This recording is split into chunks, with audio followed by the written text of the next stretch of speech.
Eto, may picture akong ipapakita sa inyo. Ha? At itong si Attorney Ruel at si Vice President Inday Sara Duterte sa wakas.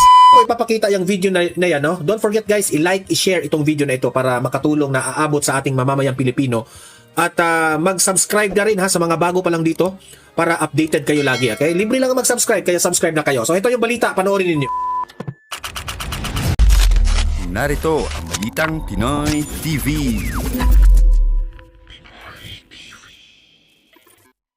Okay, at dito sa vlog na ito ay ipaparamdam ko sa inyo gaano kamahal ng taong bayan itong si former President Rodrigo Roa Duterte sa kanyang kaarawan. Okay? It is the 81st birthday of former President Rodrigo Roa Duterte o yung ating Tatay Digong. Okay? So yun po ang ating vlog patungkol ngayon at sana ma-enjoy ninyo itong mga ipapakita kong mga videos at mga pictures sa inyong lahat. Okay? Una nating ipapakita itong speech ni Vice President Inday Sara Duterte, okay, patungkol sa kanyang tatay. At ipapakita ko rin ang nangyari na picture sa Japan ng mga supporters ng Tatay Digong sa Japan. Okay, mamaya. At heto, may picture akong ipapakita sa inyo. Ha? At itong si Attorney Rowena Guanzon at si Vice President Inday Sara Duterte sa wakas nagkita na silang dalawa. Ang saya-saya, nagkita na yung dalawa. At ipapakita rin natin yung highlights sa nangyari sa Davao.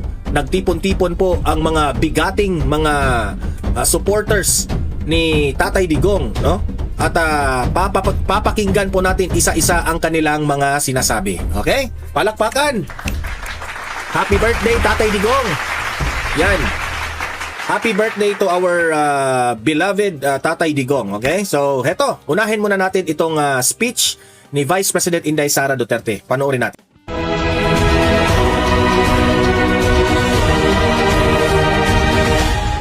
Assalamualaikum warahmatullahi wabarakatuh. Madayawag ngayong adlaw kaninyong tanan. Magandang araw sa inyo lahat.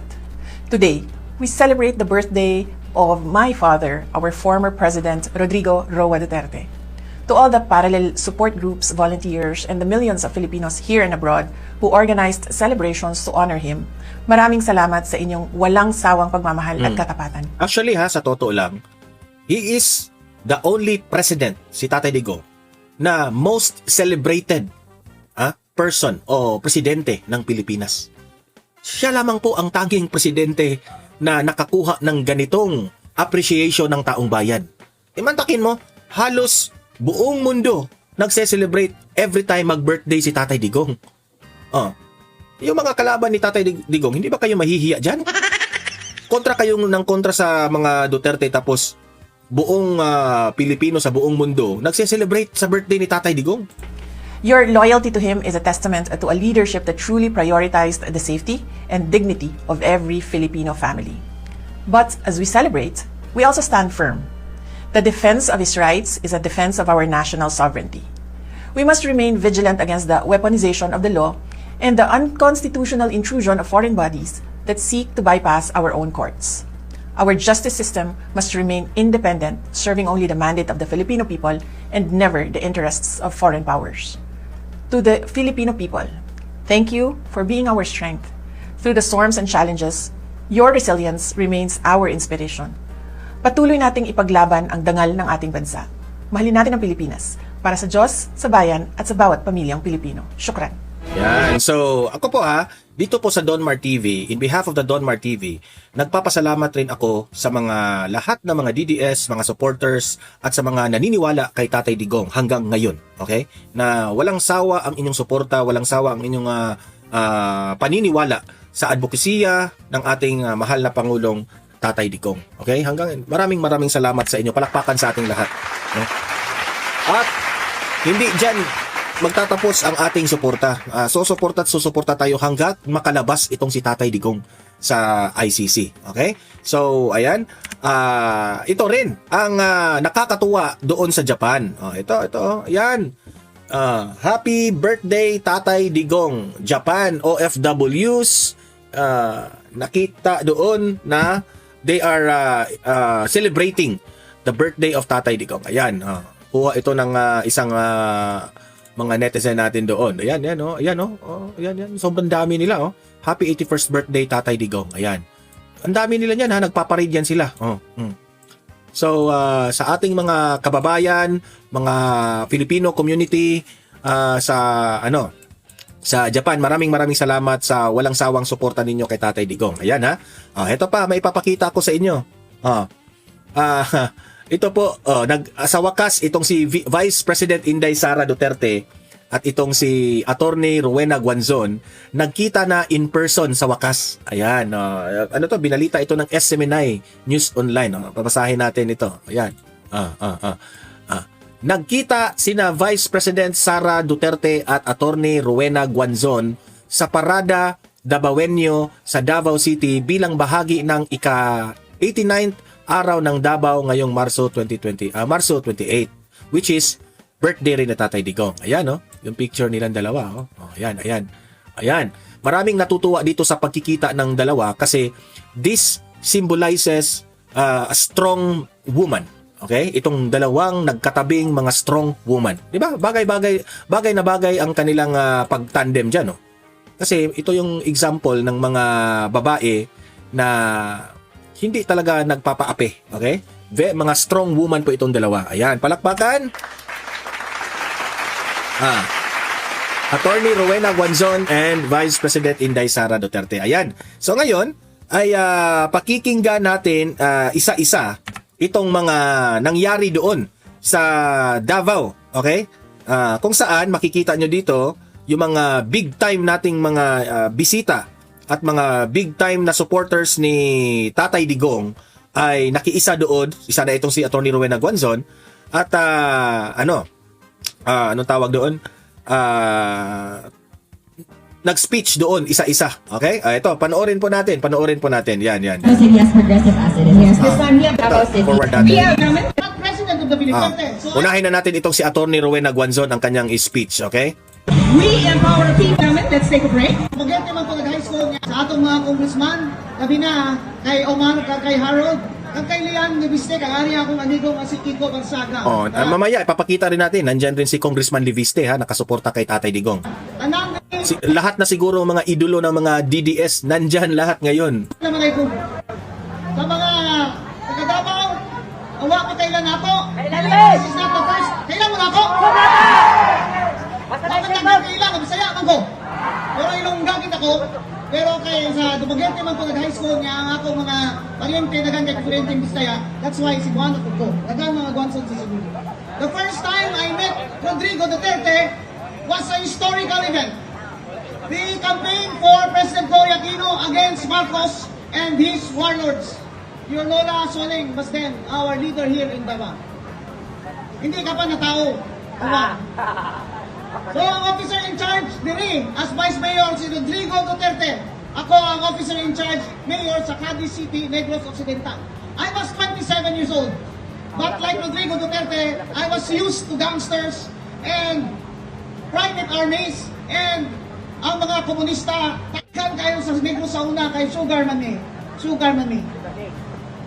Ako man nag-Vice President for the Visayas dito sa City, League of Cities, kaya wa may musugot, kaya hagdok man sila tanan mga itong Mindanao.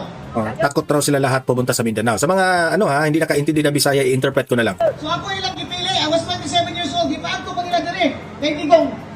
That's the first time I met this man that everybody was talking about. And I said, I want to meet this Rodrigo Duterte, so I will go. Kapag bulletproof vest ka mayor, magkanyo ka. Hindi ko mag-bulletproof vest, andun si Digong. Kailangan ko bang bulletproof vest na na siya dito? So I came here, that's the first time I met him with Johnny Basco. I remember this meeting clearly because we were building a new nation. We were building a new democracy. We toppled warlords in Mindanao and in the Visayas, our very own Armin Gustino. But here was Rodrigo Duterte, a lawyer, a former fiscal, and son of Chia Solen, who stood against the Marcoses here and all their warlords. So I came to meet him. May 20 anyos lang ko, niyan siya, Mayor. Katungkol ko nga, kanang imong pusil, mo na yung pinakamahal ng pusil sa kalibutan. He did not ask me any question. He just asked me about the gun I was carrying. So I said, this man is after my own heart. Because instead of talking about politics, he asked me to see my gun. At the time, I was carrying, yes, the most expensive handgun in the world. It was called an HK-P7. At the time, very hard to get that. Yun lang ang hiningi niya sa akin. Nung makita niya lang yung baril na yan na sinasabi, yan daw ang pinakamahal na pusil sa bilog ng kalibutan. And that's when I said, hindi nga tao ni, this man is going to be a very strong leader of the nation someday. And wala din ko nagsala. I looked at his career. We met again. We met again on paper in the Commission on Elections, Vice President. Rodrigo Duterte, Mayor of Davao, was substituting for Dino. The problem with the certificate of candidacy was Dino signed the candidacy for Mayor of Pasay, not President of the Philippines. Therefore, there was a technicality, and somebody objected. The case was ruffled to me. Prior to that, the case of Grace Poe was ruffled also to me, and I disqualified Grace Poe on the ground that as a foundling, she was not natural born, therefore could not run for President of the Philippines. And here comes Rodrigo Duterte, to substitute siyang Dino. Kung saan man si Dino ay nagpirma-pirma naman itong certificate of candidacy nga, Mayor sa Pasay na gibutang dito. God bless his soul. Diba? The case again was ruffled to me, so again, Rodrigo Duterte and I met on paper. Kinukwento ngayon ni Atty. Rowena Guanzon paano sila first na nagkita ni Tatay Digong. Now remember, I was appointed Commissioner of COMELEC. I was chair of that division. I was appointed on recommendation of Liberal Party members. I was not in PC. I had no party. I was before that Commissioner of DOA, professor in the UP College of Law, practicing lawyer, and former consultant, chief of staff of Miriam Santiago. I called my division commissioners to a meeting and said, first I called my father, who was a judge. So Macandaude at Siliman, that's why I speak about him. I said, I have a problem. Duterte's candidacy is for mayor. He said, what happened? It's like this, like that. Where did he find it? I said, yes, he found it in COMELEC.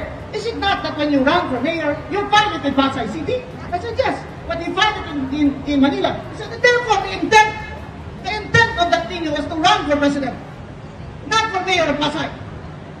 As usual, my father, Judge Sixto Nolas Banson, summa cum laude of Silvan University, was correct. So I called a meeting and I said, our job in the Commission on Elections is to ensure that the will of the people will be respected. No politician called me after that. I said, it is our job to ensure that the election laws are applied fairly and justly, and that therefore the people must be given their right to choose the president of this land. And all of you members will know that I needed an argument to support that decision. And the argument that I used is, of course, in Latin, lacuna legis.